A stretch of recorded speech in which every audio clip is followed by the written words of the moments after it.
selamat datang di Bima Podcast Bincang Mahasiswa Ikopin University. Perkenalkan, nama saya Fitriana Fidayanti. Di sini saya akan menemani beberapa menit ke depan. Nah, di sini saya tidak sendiri pastinya. Sudah ada dua narasumber kita yang pastinya sudah dikenal banget nih di Ikopin University. Ada Pak Presma dan Ibu Wapresma. Boleh deh perkenalan dulu dari Pak Presmanya. Oke, makasih Fitri. Perkenalkan, nama saya Maulana Malik, angkatan 2019, jurusan Manajemen, Fakultas Ekonomi dan Bisnis. Tentunya kuliah di Ikopin University. Saat ini menjabat sebagai Presiden Mahasiswa BMKM Ikopin University. Boleh dilanjut oleh Pak Presma. Oke, halo semuanya. Perkenalkan, nama saya Zulina Raulia, biasa dipanggil Aul, mahasiswi semester 7 jurusan Manajemen Komunikasi di Bisnis dan Penyuluhan sebagai Wakil Presiden Mahasiswa. Oke, di sini sudah perkenalan dari Pak Presma dan Ibu Wapresmanya, dan namanya Presma dan Wapresma sudah pasti ikut Badan Eksekutif Mahasiswa, betul ya? Nah, paling ingin tanya-tanya dulu nih, awal mula dari Akang sama Teteh ikut BEM itu seperti apa tuh?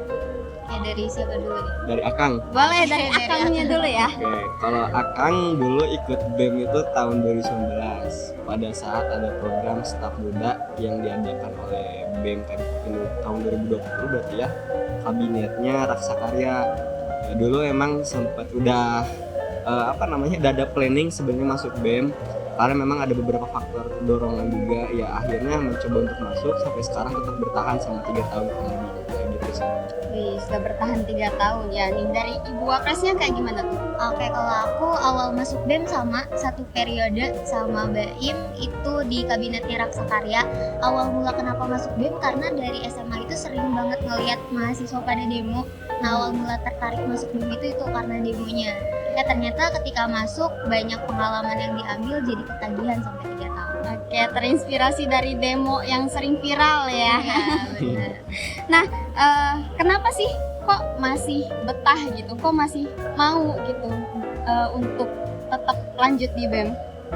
Ya karena kalau aku pribadi selama di BEM itu banyak dari tiap periodenya ya, selama 3 periode ini bertahan di BEM, masing-masing periodenya itu punya warna tersendiri. Jadi bikin penasaran di periode ini kayak gini, di periode berikutnya ternyata beda nih. Jadi experience-nya tuh pengen nambah-nambah terus kayak gitu. Oke, kalau dari Akangnya nih Sebenarnya banyak faktor ya, tapi yang menjadi checkpoint adalah mungkin dari situasi siswa memanggil gitu. Itu aja sih.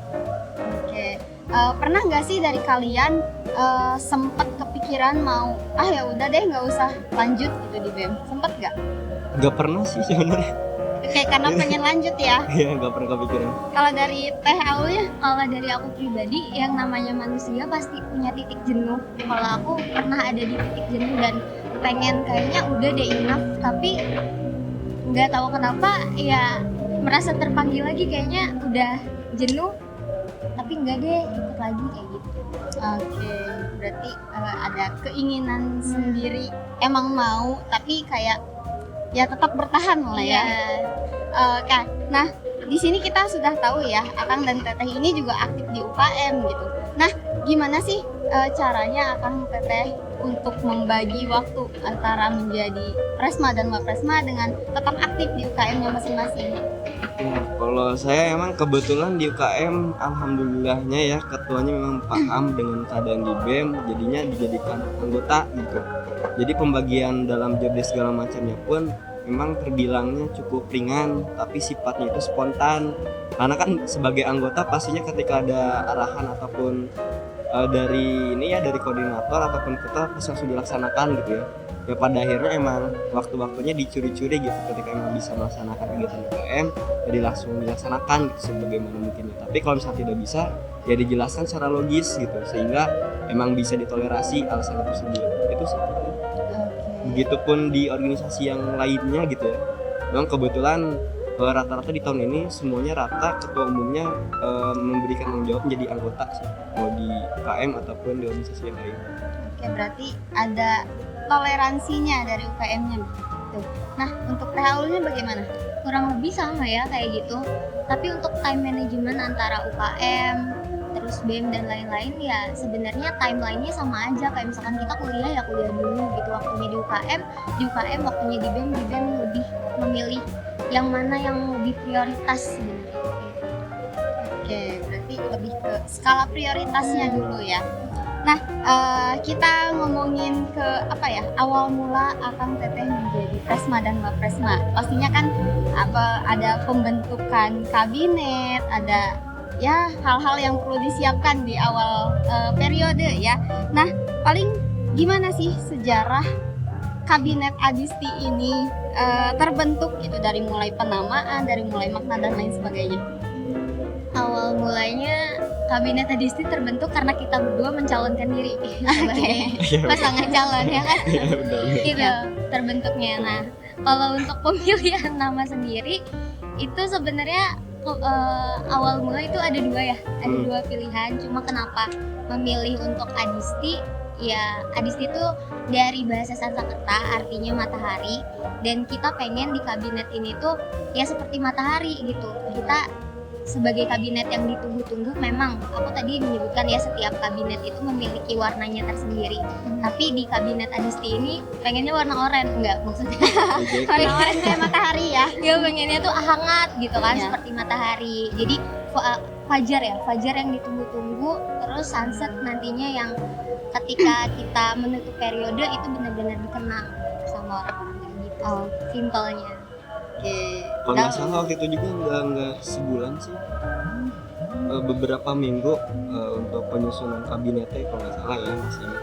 Beberapa minggu penyusunan nama, terus kabinet, baik struktural dan segala macamnya. Karena kan pada saat itu emang sempat diperpanjang si pemilihannya gitu ya. Dan ya lagi-lagi satu paslon gitu. Dan kita harapkan sih tentunya kalau misalnya bahas paslon, semoga aja nanti di tahun sekarang lebih dari 2 ya gitu. Gitu sih. Kalau itu pasti kita dorong terus. Oke.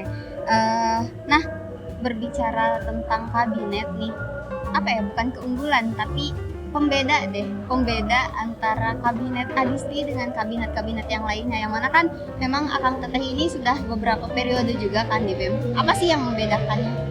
Paling mencolok kayaknya di struktural berarti terkait ini apa namanya, perubahan departemen ke kementerian gitu ya. Karena itu mengikuti ini status dari Kopin itu sendiri yang awal institut menjadi universitas. Nah, berkat dari sana sih kayaknya itu yang jadi pembeda juga selain dari program yang lainnya. Oke. Dari tetehnya? Iya benar, awal mula pembedanya itu ya strukturalnya. Terus pembedanya juga dari periode-periode sebelumnya. Di periode ini kita ada program kerja nasional ya, musyawarah kerja nasional itu benar-benar beda karena belum ada di periode sebelumnya dan baru ada di kabinet Adisti. Nah, tadi juga kan udah disebutin ya beberapa pembeda antara kabinet sekarang dengan kabinet yang terdahulu gitu, dari mulai ada Mukernas dan lain sebagainya. Nah, keinginan apa sih kira-kira yang belum tercapai, yang Akang Teteh belum capai di periode ini gitu, yang memang ingin gitu diproyeksikan di kedepannya? Berarti kalau ngomongin program ada LCI sebenarnya, leadership Kemikopin itu kan kita sempat cut karena memang terkait waktu dan segala macamnya. Itu yang menurut saya pribadi disayangkan nggak ada, karena emang bentuk kaderisasi lanjutan. Karena kan kita ketahui baru ada 2 ya jenjang kaderisasi di Kopin, K2MB dan juga DKM, tapi belum ada yang lebih spesifik lagi dan memang sifatnya itu kepada inisiatif si pesertanya untuk mengikuti kegiatan tersebut. Itu sih sebenarnya LCI. Dan di Ekrakov tuh ada satu lagi, yaitu kunjungan ke Kementerian Ekonomi, bukan ekonomi ya, sorry, ke Kementerian ini Koperasi dan UMKM, yang dimana di sana kita lebih ke arah brainstorming ya, berkaitan dengan koperasi itu sendiri sih. Sudah terjawab mungkin ya.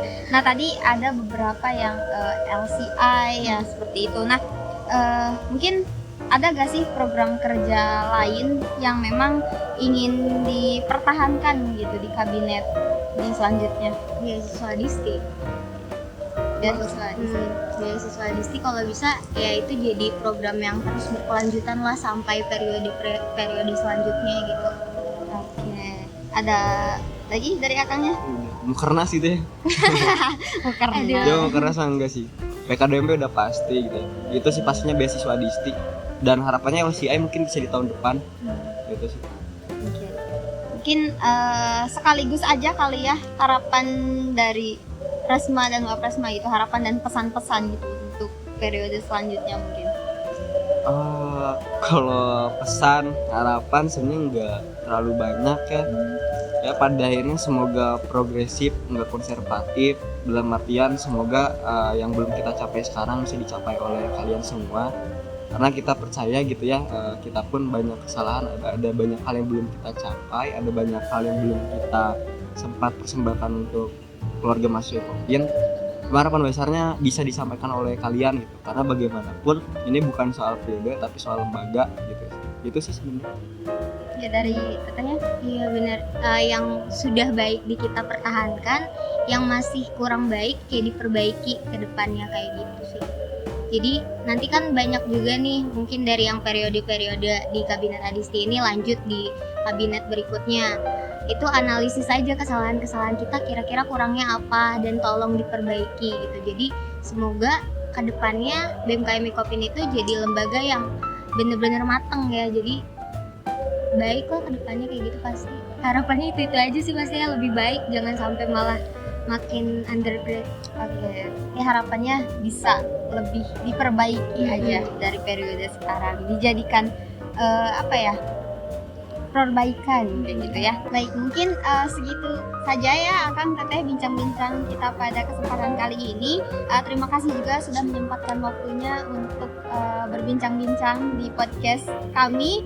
Nah, mungkin karena podcast kita ini adalah podcast yang terakhir di periode Adisti, di kabinet Adisti, mungkin kita sekali dulu ya tagline ya Kang Teteh. Untuk gimana, siapa nih yang mau mimpinnya? MC aja. Oke, dari saya aja ya. Baik, oke kita mulai. Kabinet Adisti jadi lebih baik. Terima kasih, saya tutup. Wassalamualaikum warahmatullahi wabarakatuh.